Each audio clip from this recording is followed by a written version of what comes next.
안녕하세요. 생명존중, 생명사랑, 생명지킴이 유미테라피입니다. 오늘은 축농증 자석건강법에 대해서 알아보도록 하겠습니다. 축농증은 비염과 다소 차이는 있지만 비염을 겪는 많은 사람들에게서 부비동 염증인 축농증이 많이 확인됩니다.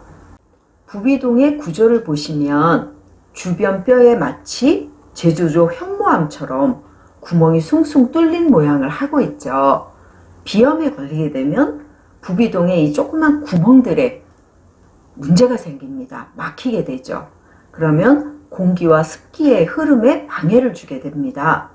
코가 막히고 냄새를 잘 못 맡게 되고 염증이 생겨서 누런 코가 나오죠. 그러면서 안면의 통증과 두통도 발생하게 됩니다. 현대인들이 왜 이렇게 비염과 축농증에 많이 걸릴까요?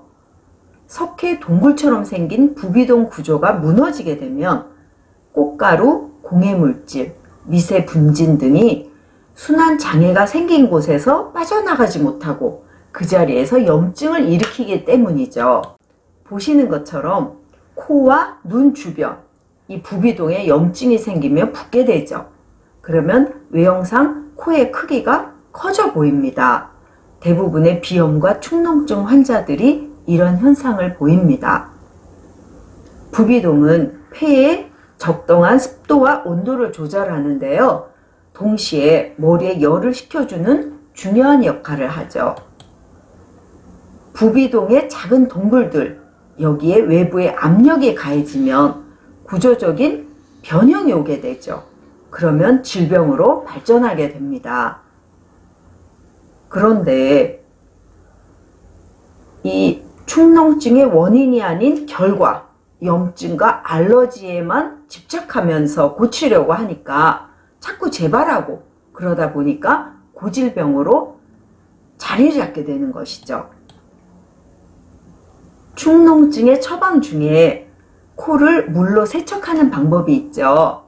많이들 활용하고 계신데요. 고통도 수반되고 또 물로 인해서 염증이 발생할 수도 있습니다.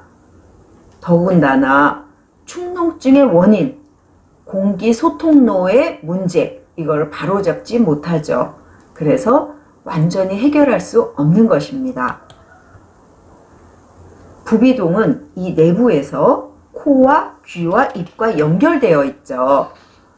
한 곳의 염증은 그래서 다른 곳으로 감염되기가 아주 쉬운 구조입니다. 그래서 코감기에도 잘 걸리고 만성 비염, 알레르기성 비염으로 쉽게 발전하게 되는 것이죠.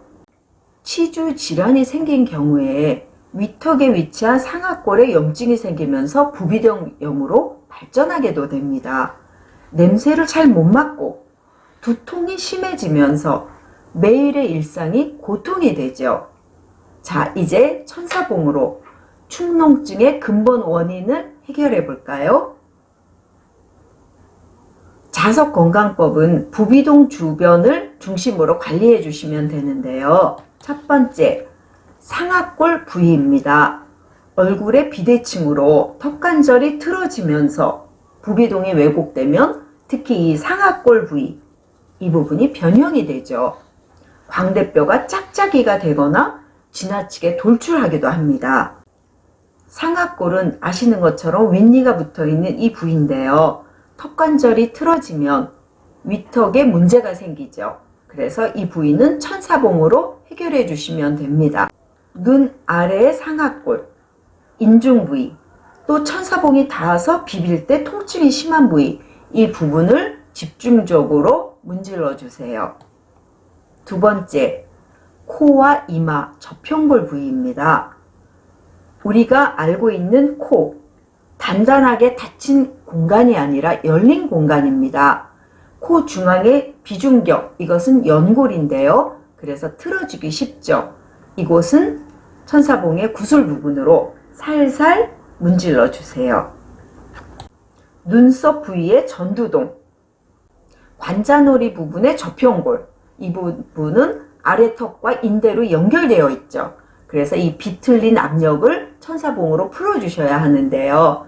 자, 전두동에 있는 눈썹 부위, 이렇게 문질러 주시고, 관자놀이 부위는 아래턱과 연결해서 이렇게 길게 풀어주시는 게 좋습니다.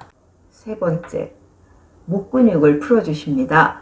목 근육의 긴장, 부비동의 왜곡을 가져오는 아주 중요한 원인이죠. 목 근육은 천사봉으로 문질러 주시는데요. 흉쇄유돌근, 또 목 뒤에 여러 근육들을 중력의 반대 방향으로 올리시면서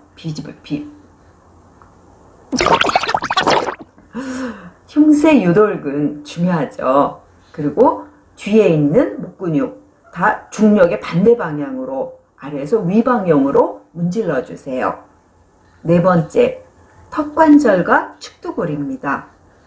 자, 턱관절 계속 나오죠. 틀어지는 것은 질이 아주 나쁜 결과를 초래합니다. 아래턱은 축두골에 고리처럼 끼어 있죠. 그래서 축두골과 턱관절 같이 열심히 문질러 주시는데요. 축두골은 조개처럼 이렇게 귀 위에 얹혀져 있는 것입니다. 그래서 이 부분을 쭉쭉쭉 밀어주시다가 통증이 있는 부위를 집중해서 흔들으면서 비벼주세요.